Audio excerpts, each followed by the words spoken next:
The next session is DJ Judge Jules and Ben Rush from AudioLock. They're going to be talking about online music piracy.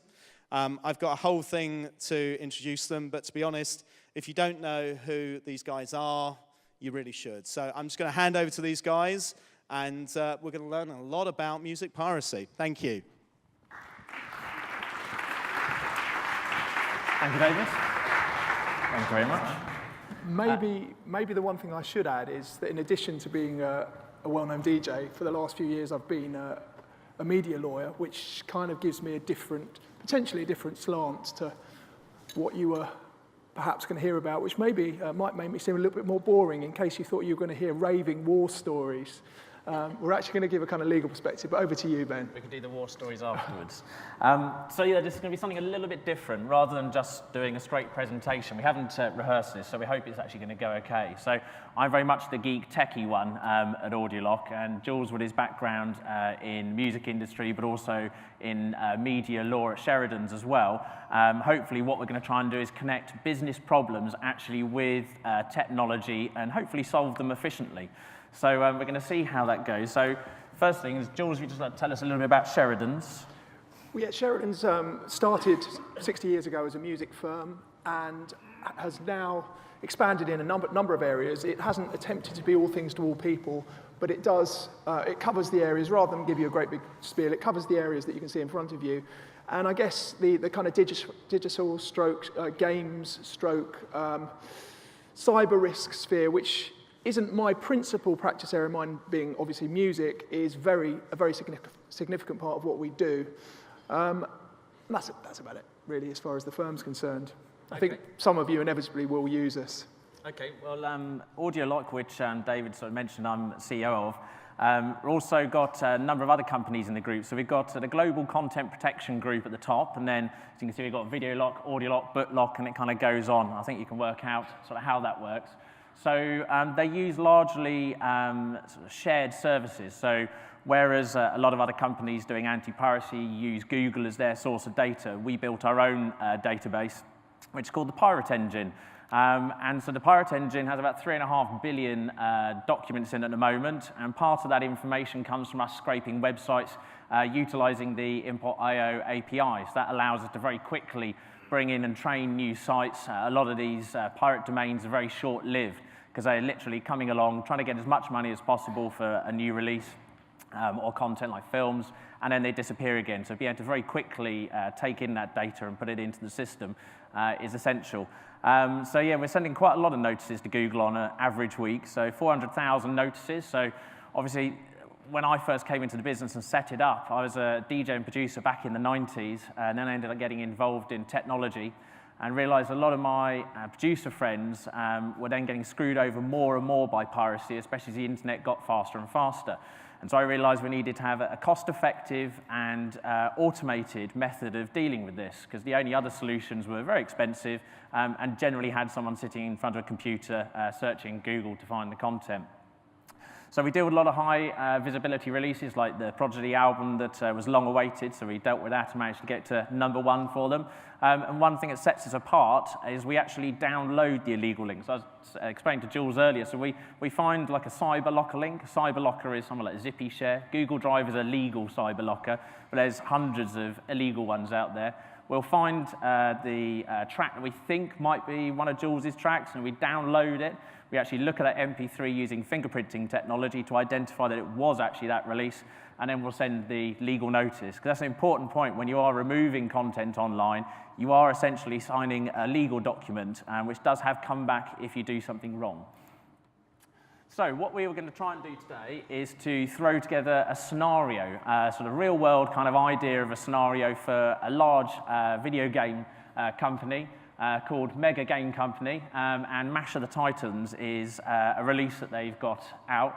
What we wanted to sort of look at is, from the business point of view, what problems would they actually have that they would come to Sheridan's to speak to them, and then really technology that can be sort of mashed together to provide solutions that then enable the law basically to take over and solve it.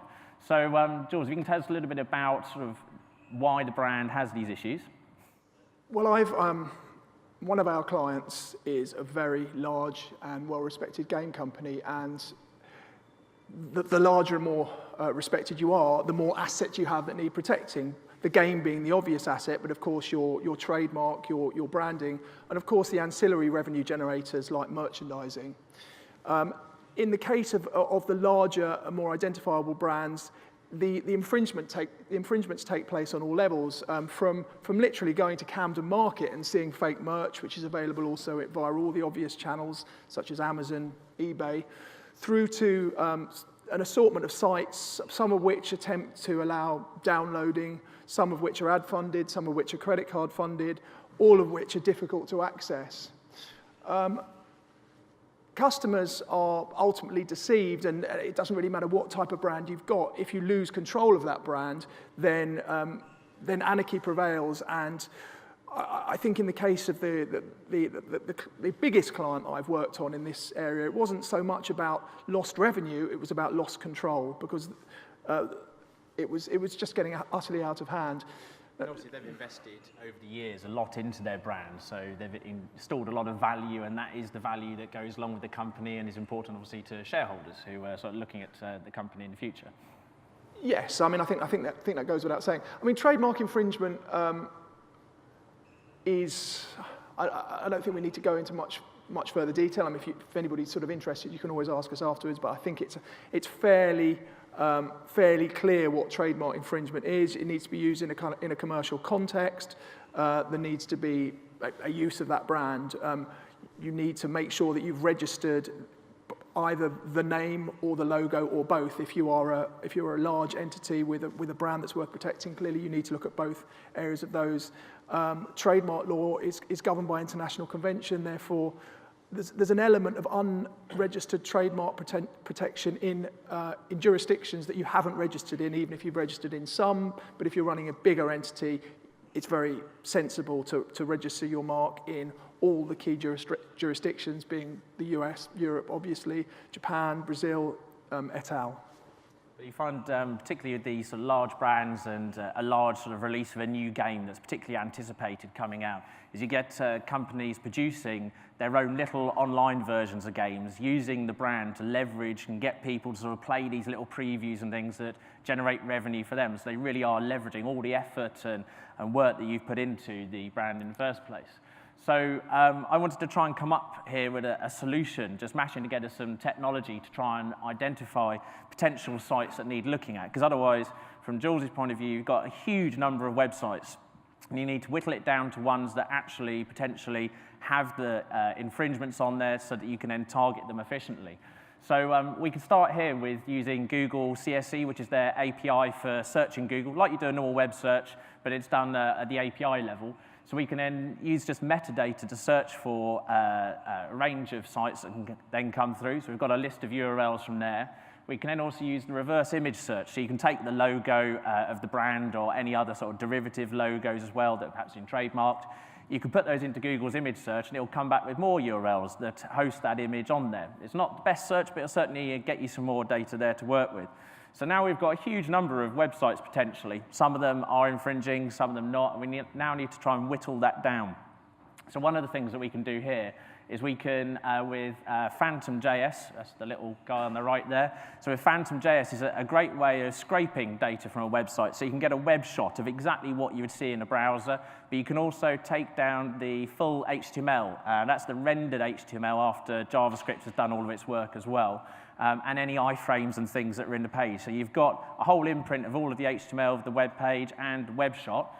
And what we can then do is we can use things like the logos that we've got as assets from the trademarks and from the company to actually analyze the web shot to see, does that actually exist in there? So we can get a tick in the box to say this does actually have the logo on the page. So using that data point, that's that one tick. But then we can look at certain keywords in the page. So we're looking for perhaps use of the sort of trademark brand name, any other sort of words that might sort of help indicate that this has that content on there or related content.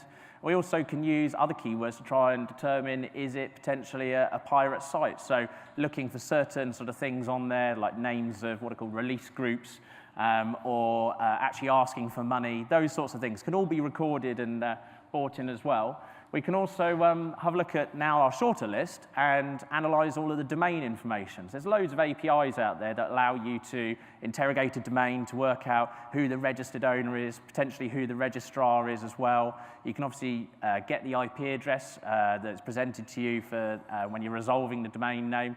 On that IP, you can try and work out where it is in the world, which sometimes works, sometimes doesn't, depending if it's a content delivery network. But you can also find out who the owner of that IP is. And so getting all of this information together, we've now got lots of information about IP, location, so who's hosting it, registrars involved, any names that have been used in the contact information about the domains as well, and a wealth of information about all of those websites to try and help us understand which ones are actually infringing. So what we can then do is take all this information and we can then do some cross-analysis to try and find out of the ones that we've sort of said these are infringing as far as our tests go, what sort of commonality is there? Do they, for example, all the different domains have the same registrar, which is particularly useful if they've used domain privacy on the domain, because you can then look at, from a legal point of view, sending a note to actually request for that information to be exposed, which we'll come on to. So with our refined list of websites that have ticked those boxes, and we've identified these are very likely to be infringing, and we've gathered all that information and broken it down so we have that sort of cross-domain information. So we've whittled it down to these are particular problem registrars, these are particular web hosts that are problems. What really can you then do with that? Well, the law is ultimately that once there is what's called the safe harbors provision. Any, whether it's an internet service provider, a web host, a website, is safe from infringement provided they don't know about the infringement taking place. The moment they have actual notice, then they have to act expediently, which is a little bit vague, but that's what the law says, to remove that content. Historically, it's been quite difficult where it comes to web hosts, because you've got this kind of barrier of this kind of content barrier, which I think you explained. Way, yeah. But the law's come on a lot in the past 6 months, whereby one can actually go after the internet service providers in individual countries. So, for example, you go after Sky, BT, et al., particularly if you had these blocks of related websites and you get and court orders are possible. It has to be said that this is in its infancy and it's still expensive, and I still sort of gasp at the cost. The most recent estimate in legal fees for a court order against the web host is about £14,000 in legal fees. But I do think that estimate is based on the fact it was very new law. The more established it becomes as law, the more it will become a process, an unopposed court application, which is always much cheaper.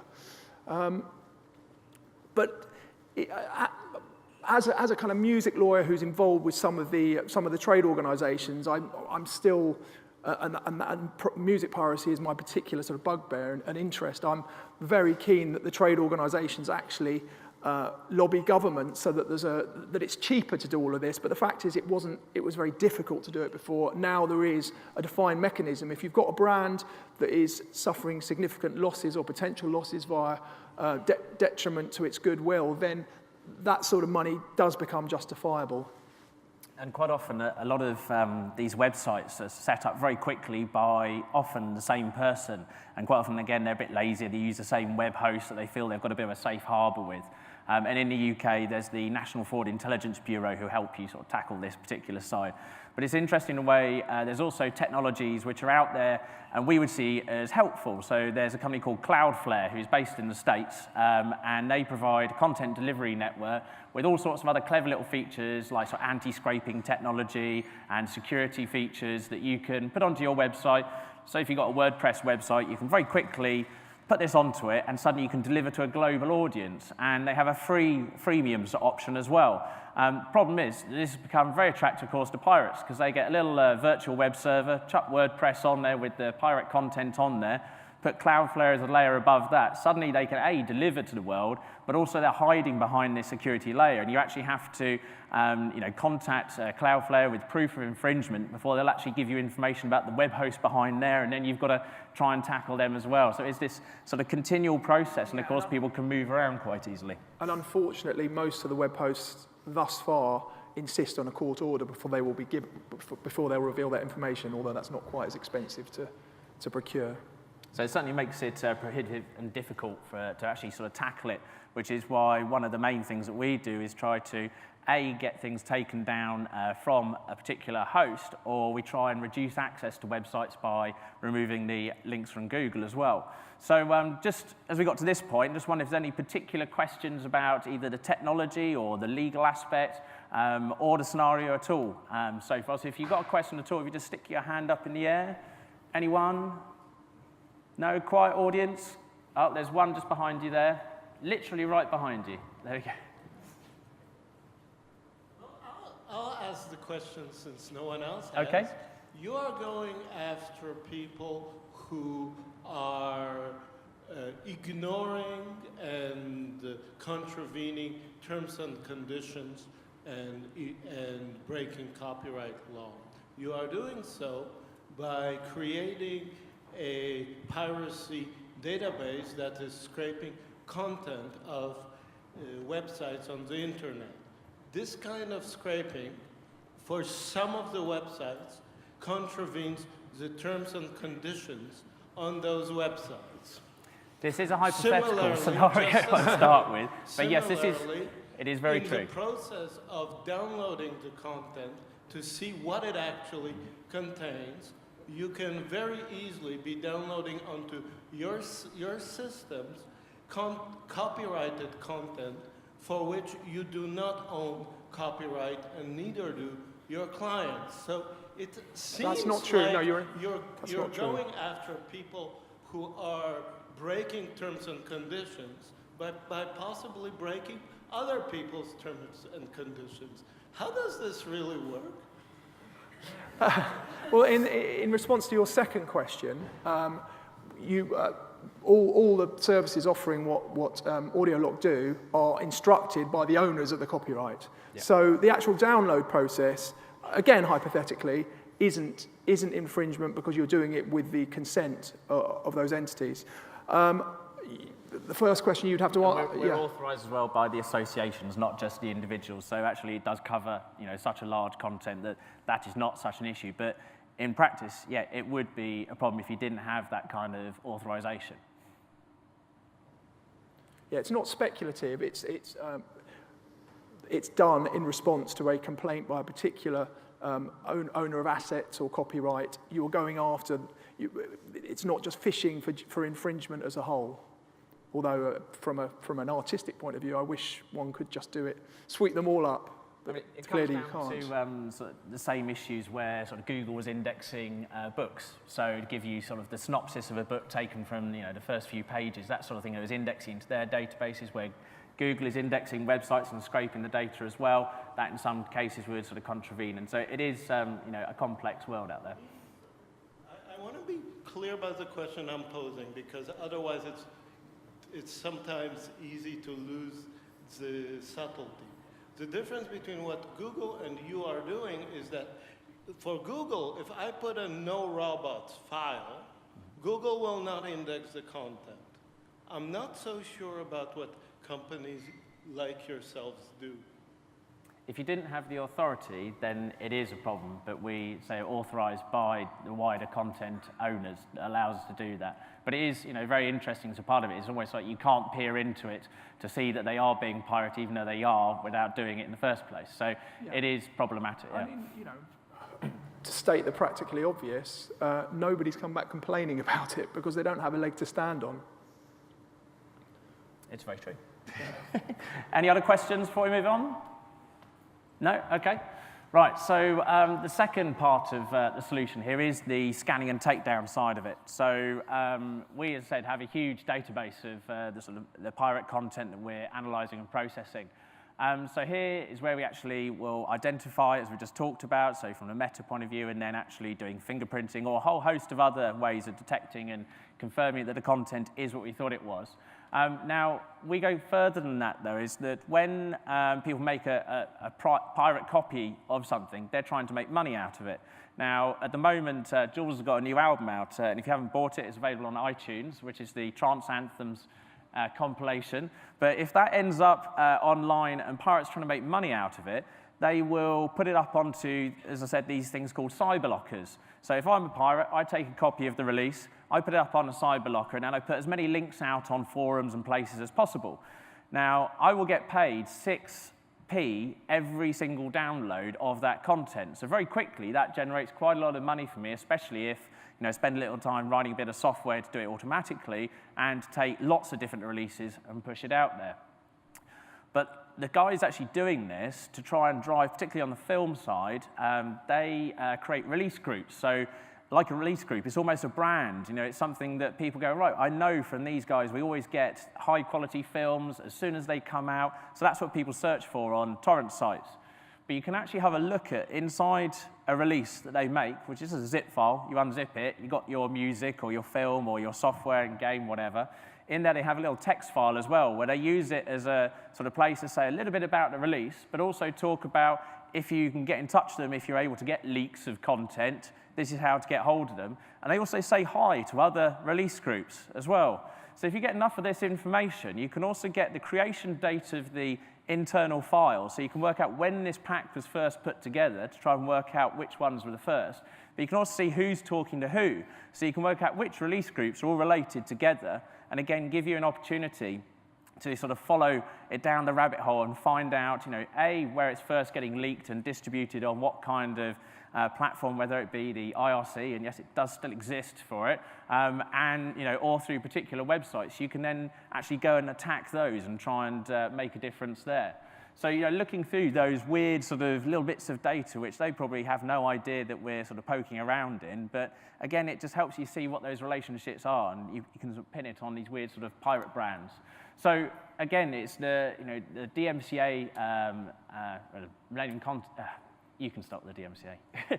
What is the DMCA? Because that's what we use in a lot of cases to actually remove content from web hosts. It's the law that I described. The DMCA is actually American legislation. There's equivalent EU legislation, and it is making a host or equivalent aware that they are hosting infringing content, thereby putting them on notice and putting them in a legal position where they need to act quickly to remove it. As I understand it, that came out because of YouTube primarily, because YouTube was obviously a primary place where people started uploading TV shows and all sorts of bits and pieces. And again, they wanted to be able to say, we're a conduit, the users are using it, we can't be expected to check every little bit of film that comes along. So you tell us that it's infringing you, and then we'll actually go along and remove it. So that obviously works quite well for them, and it's been very much adopted, even though it's from the US, it's been adopted globally. A lot of the web hosts and the cyberlockers, they all sort of kind of adhere to this. And again, there's one of those sort of words in there that they have to remove the content within a reasonable time, which seems to be about sort of 24 hours for some of them, and some are instant. But again, these hosts, they're sort of skirting, very close to the edge of law, and it is very hard in some cases to get these companies shut down. But again, it's gathering all of this data and trying to analyze it. A recent example is, so with a cyberlocker, they don't allow it to be indexed. And so there was a project that I was aware of where you couldn't go to the site and work out, there was no search, there was no way to have a look to see actually what was there. So instead, it was a project which did involve some stuff to do with Google. So they were looking for links on websites that linked back to content on it. And they say, looked at 100,000 links, analyzed what all of the content was to be able to say, has it largely got infringing content on it? Or as they say, it's pretty much all legal content. So again, they are able to use that to encourage the sort of the payment companies who took credit card payment to allow the services to operate, again, to sort of help put pressure on them, shut them down. So sometimes it's not a direct way of getting to the actual right person. I mean, you're all aware of the Pirate Bay and how long that's been running for. So the other things that we do is actually removing from the search engines. So we're actually talking about whether linking to a piece of content is actually a case for copyright infringement, which I think you said wasn't. It's not similarly without notice. But search engines like Google allow us to come along and remove links accessing the website. So while you can't always, as quickly as you might want to, remove a case of someone with a counterfeit version of the game up on a website, we can actually try and restrict the access to that website through sending notice to Google, Bing, and Yandex, and various other search engines as well. in terms of looking at the physical infringement, a good example is eBay. And Jules, perhaps you can tell us a little about the Vero tool. Well, it's quite Vero is a process. It's a manual process whereby any brand owner can go through everything on eBay by keywords in the same. It's a sort of parallel screen to regular eBay, but you can basically, it's got a tick box option where you go through and you identify infringing content. They will immediately take it down. The vendor has the opportunity to complain, and provided you're doing your job properly and correctly identifying infringing product, nobody ever does. But eBay is obviously a huge marketplace for infringing content. And you get obviously, the copyright infringement, clones of the sort of content being up there, but I guess also sort of infringing merchandise and things like that as well. Massive. There's, huge volumes of it. And again, this tool though uses metadata to actually search for it. So, say for example, they're trying to create something which is similar, sort of a play on words or something like that, something very, very close to the brand. Then again, this would be something that wouldn't be able to pick it up. So you could use something like import to scrape all the new listings that are coming onto eBay. Again, you can then look at doing web shots and analyzing the page, looking for very similar logos. So you can use OpenCV for that, which is a great little tool to play with if you haven't. So again, it's using the technology there to try and look at the bits that might be missed from the tools that are provided by the website themselves. So any more questions before we get into the last bit? Yeah, down the front. How do you deal with BitTorrent? BitTorrent is a difficult one. I mean, we deal with, do you mean just like peer-to-peer protocol entirely, or BitTorrent the company? Okay, so in terms of, like Pirate Bay and all of these sites all using torrents as a way of distributing their content. A lot of the index sites like Kick-Ass Torrents is one, very famous. A lot of people sort of use that. I think it's in the top 5 sort of index sites. But they actually do adhere to the Digital Millennium Copyright Act. So if we send them a notice, they will actually remove access to that torrent, which is great, and that worked quite well for us. And it meant that there was only one sort of notice of it in Google. So one link to remove from Google, one from Kick-Ass, done. So that was quite a good one to sort of deal with. There are obviously a lot of more rogue sites that index all sorts of things, and they're a bit harder to tackle, but they don't have anywhere near the sort of traffic flow the likes of Kick-Ass do. However, this was then dealt with in the UK by domain blocking. So again, sort of a legal process was used to force the ISPs, really, wasn't it? Yeah. So by actually getting those domains blocked at the ISP level, which is all well and good. So now no one can get to Kick-Ass unless you're not on one of those ISPs. What then happened is people thought, wait a minute, people want to get to this site. They're searching for it and can't find it. So of course they just made loads of proxies, little web proxies where they would put it in a frame and they'd put their own adverts over it and make more money. So whereas we had one link on Kick-Ass, one in Google, we've now got hundreds of the same link all the way through Google, which becomes problematic not just from an access point of view, but suddenly you're displacing any legitimate content as well, which is getting pushed down into Google search. When people are trying to find content, it can make it a lot harder. So there's no really nice solution of just being able to stop it, but certainly there are techniques to try and help sort of restrict it, and a lot of the sites actually do work with you. Any other questions? No? Okay. Just very last quick one. Just want to talk about technical point of view, tackling the social side. So Twitter is a great way of distributing content quickly, and there's about 500 million tweets per day. So we've been playing with a good little bit of technology, which is Amazon's Kinesis. I don't know if any of you have played with this, but it's entirely linearly scalable. You just write a nice little Java program to do the particular process you want to do. And in this case, we took Twitter's Firehose, which is those 500 million tweets a day, and through Kinesis, we can actually process them in real time, identifying domains that we know are usually infringing, then whittling it down, those 500 million tweets, to just the sort of small handful of the ones that actually are infringing, and we're then able to identify them and send them through the same removal process. So if you haven't had a bit of a play with Amazon's Kinesis, I certainly would give it a go. Okay. That's us done. If you have any questions, if you'd like to come and talk to us afterwards, then we'll be around for a bit as well. And we won't get in the way of your drinks, so you can carry on with that. All right, thank you.